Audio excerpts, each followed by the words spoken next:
Welcome to நலம்தானா channel. எல்லோரும் நலம்தானா? நம்ம சேனலை ஃபர்ஸ்ட் டைம் பார்க்குறீங்க அப்படின்னா சப்ஸ்கிரைப் பண்ணிக்கோங்க, பக்கத்தில் இருக்க பெல் பட்டனையும் கிளிக் பண்ணிக்கோங்க. வாங்க வீடியோக்குள்ளே போகலாம்.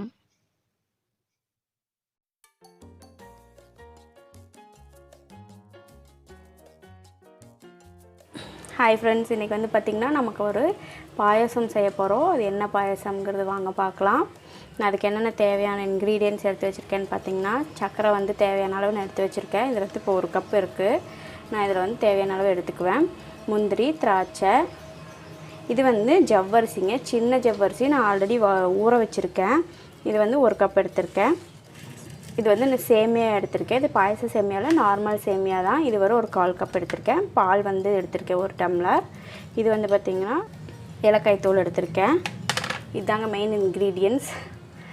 பீட்ரூட், இதில் வந்து நான் இது ஃபுல்லாக ஆட் பண்ண போகிறதில்ல, ஜஸ்ட் ஹாஃப் பீட்ரூட் தான் ஆட் பண்ண போகிறேன். வாங்க எப்படி செய்கிறதுன்னு பார்க்கலாம். வந்து கடாயை வச்சுட்டு நம்ம வந்து தண்ணி ஆட் பண்ணிக்கலாம். நான் பாயசத்துக்கு தேவையான அளவு தண்ணி ஆட் பண்ணிக்கிறேன். இப்போ வந்து தண்ணி கொதிக்க ஆரம்பிச்சிருச்சு. நான் வந்து பார்த்திங்கன்னா பீட்ரூட் வந்து ஹாஃப் காய் தான் எடுத்தேன். அதை வந்து இப்படி சின்ன சின்னதாக வெட்டி வச்சுருக்கேன். நம்ம இதில் ஆட் பண்ணிக்கலாம். ஸோ பார்த்திங்க அப்படின்னா ஆட் பண்ணதுமே கலர் வருது. இப்போ வந்து இது வந்து நம்ம ஒரு ஹாஃப் பாயில் பண்ணி எடுத்தால் போதும். நமக்கு வந்து இந்த கலர் தான் இம்பார்ட்டன்ட். இப்போ வந்து நம்ம பீட்ரூட் வந்து எதுக்கு போட்டிருக்கோம் அப்படின்னா கலருக்காக தான் போட்டிருக்கோம். இந்த கலர் வந்து இன்னும் சீக்கிரமாக வரணும்னா நம்ம 1/4 டீஸ்பூன் வந்து சர்க்கரை ஆட் பண்ணிக்கிறேன். ஸோ இன்னும் வந்து சீக்கிரமாக நமக்கு வந்து கலர் இறங்கும். நான் வந்து ஃப்ளேம் ஃபுல்லாக தான் வச்சுருக்கேன், வேகட்டும். ஸோ சூப்பர்பான கலர் வந்துட்டுருக்கு. இப்போ வந்து நமக்கு ஹாஃப் பாயில் ஆகிடுச்சு. காயெல்லாம் ரொம்ப நேரம் இருக்க வேண்டாம், நமக்கு நல்ல கலர் இறங்கிருச்சு. இப்போ இந்த காயெல்லாம் மட்டும் நான் தனியாக எடுக்க போகிறேன். இப்போ அடுப்பை சிம்மில் வச்சுட்டு காயெல்லாம் எடுத்து ஒரு பிளேட்டில் ட்ரான்ஸ்ஃபர் பண்ணிக்கிறேன். இந்த காய் வந்து நம்ம இனி இதுக்கு யூஸ் பண்ண போகிறதில்ல. சப்போஸ் உங்களுக்கு இந்த கலர் வந்து பாயசம் ஆனக்கப்புறம் கலர் வந்து வரல அப்படிங்கிற பட்சத்தில் நம்ம 2 to 3 இந்த காயெல்லாம் வந்து ஆட் பண்ணிக்கலாம். ஸோ அது வரைக்கும் இதை வச்சுக்கலாம். நீங்கள் இதை அப்படியே கூட ஏதாவது பொரியலுக்கு வேணாலும் நீங்கள் வச்சுக்கலாம். இப்போ வந்து பார்த்திங்கன்னா கலர் வந்துடுச்சு. அவ்வளோதாங்க. நான் இப்போ எல்லா காயும் நான் எடுத்துட்டேன். ஸோ அடுத்தது வந்து நம்ம ஜவ்வரிசி ஆட் பண்ணிக்கலாம். இப்போ வந்து நான் ஜவ்வரிசி போட போகிறேன். இதை வந்து நான் 2 times வந்து வாஷ் பண்ணிவிட்டு ஊற வச்சுருந்தேன். அந்த தண்ணியை வந்து நான் தனியாக போய் எடுத்து வச்சுருக்கேன். சப்போஸ் பாயசத்துக்கு தண்ணி பத்தாத பட்சத்தில் இந்த தண்ணியே நம்ம ஆட் பண்ணிக்கலாம். ஸோ இந்த தண்ணியில் ஆட் பண்ணிடலாம். இப்போது ஃப்ளேம் வந்து மீடியமில் வச்சுக்கலாம். பார்த்திங்களா, ஜவ்வரிசி இப்போ நான் ஆட் பண்ணிட்டேன். அடுத்தது நான் இந்த எடுத்து வச்சுருந்த சேமியா ஆட் பண்ணிக்கிறேன். இது ரெண்டும் நல்லா வேகணும். ஸோ சேமியாவும் ஜவ்வரிசியும் ஆட் பண்ணிக்கிட்டேன். நம்ம ஃபுட் கலர் ஆட் பண்ணாமல் இந்த மாதிரி நேச்சுரல் கலர்ஸ் இருக்க வெஜிடபிள்ஸ் வச்சு பாயசம் செய்யலாம். இதோட பீட்ரூட்டோட சத்தும் வந்து நமக்கு கிடைக்கும். இப்போ வந்து மீடியம் ஃப்ளேமில் வச்சுக்கோங்க. வச்சுட்டு இதை வந்து ஒரு 5 minutes மூடி வச்சுருங்க. ஜவ்வரிசி வந்து வேகணும். நான் இப்போ வந்து ஜவ்வரிசி எடுத்து வடித்து வச்சுருந்த தண்ணியை ஆட் பண்ணிக்கிறேன். ஏன்னா பாயசம் கெட்டியாகும் இல்லையா, அதனால். நான் வந்து இப்போ 3 பேர்த்துக்கு தேவையான பாயசம் தான் ரெடி பண்ணுறேன். நீங்கள் உங்களுக்கு தேவையான அளவு ஆட் பண்ணிக்கோங்க எல்லா இன்க்ரீடியன்ட்ஸும். இப்போ மறுபடியும் மூடி வச்சிடலாம். இன்னொரு 2 minutesக்குள்ளே இது ரெடி ஆகிடும். இப்போ வந்து 2 minutes ஆயிடுச்சு.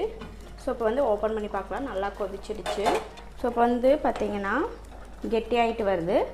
இந்த ஜவ்வரிசி பார்த்திங்கன்னா வெந்துடுச்சு. ஆனால் எல்லாமே வந்து உங்களுக்கு இந்த மாதிரி கண்ணாடி மாதிரி வராது. இப்போ வந்து நம்ம அடுத்தது பால் ஆட் பண்ணிக்கலாம். இது வந்து ஓரளவுக்கு நல்லா வெந்துடுச்சு. மற்ற இன்க்ரீடியன்ஸும் போடும்போது கொதிக்க விடும்போது எல்லாமே நல்லா வெந்துடும். இப்போ வந்து நான் பால் ஆட் பண்ணிக்கிறேன்.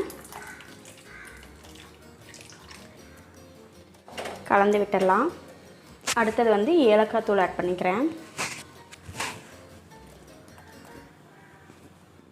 கலந்துடலாம். நீங்கள் கண்டென்ஸ் மில்க் இருந்தாலும் நீங்கள் கண்டென்ஸ் மில்க் ஆட் பண்ணிக்கலாம். சரிங்களா. நான் கண்டென்ஸ் மில்க் வந்து அதுக்கு பதிலாக நான் வந்து சர்க்கரை தான் ஆட் பண்ண போகிறேன். ஸோ இப்போ நம்ம சர்க்கரையை ஆட் பண்ணிக்கலாம். நம்ம தேவையான அளவு பார்த்துட்டு மறுபடியும் ஆட் பண்ணிக்கலாம். இப்போ உங்களுக்கு கலர் வந்து கம்மியாக இருக்குது அப்படின்னா நம்ம சொன்ன மாதிரி பீட்ரூட்டை வந்து மிக்சியில் போட்டு அரைச்சி இதில் ஆட் பண்ணிக்கலாம். நிறையா பீட்ரூட் வந்து ஆட் பண்ண வேண்டாம், 2 பீஸ் மட்டும் நீங்கள் ஆட் பண்ணிக்கோங்க மிக்சியில் அரைச்சி. இப்போ வந்து நான் 2 பீஸ் தான் போட்டு அரைச்சிருக்கேன். ஸோ பார்த்திங்கன்னா இவ்வளோதான், கம்மி குவான்டிட்டியில் தான் அரைச்சிருக்கேன். நான் இதில் வந்து நீங்கள் வாட்டர் மிக்ஸ் பண்ணி ஊற்றிக்கலாம், இல்லைனா பால் மிக்ஸ் பண்ணி ஊற்றிக்கலாம். சாரி, 1.5 டம்ளர் நான் பால் ஆட் பண்ணணும். ஃபஸ்ட்டு 1 டம்ளர் ஆட் பண்ணிட்டேன். இப்போ இந்த பீட்ரூட்டுக்குள்ளே பாலை ஊற்றிக்கிறேன். பாலை ஊற்றி மிக்ஸ் பண்ணி இதில் ஆட் பண்ணிடலாம். நிறைய பீட்ரூட் ஆட் பண்ண வேண்டாங்க, அரைச்சதை நான் இப்போ இதில் ஆட் பண்ணிடுறேன்.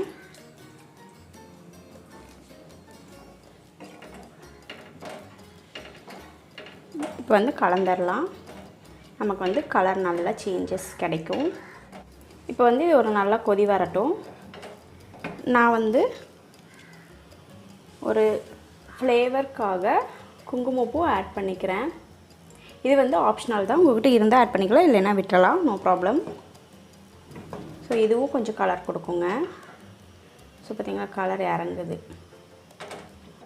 இப்போ வந்து பாயசம் ரெடி ஆகிடுச்சு. இதை நம்ம எடுத்து வச்சிடலாம். நான் வந்து கடாய் வச்சு நெய் ஆட் பண்ணிக்கிறேன். இப்போ வந்து இதில் வந்து நம்ம திராட்சை முந்திரி வந்து வறுத்து எடுக்க போகிறோம். ஸோ நெய் வந்து சூடாகுது. நான் திராட்சையும் முந்திரியும் இப்போ ஆட் பண்ணி வறுக்க போகிறேன். 2 ஆட் பண்ணிட்டேன். வறுத்தரலாம்.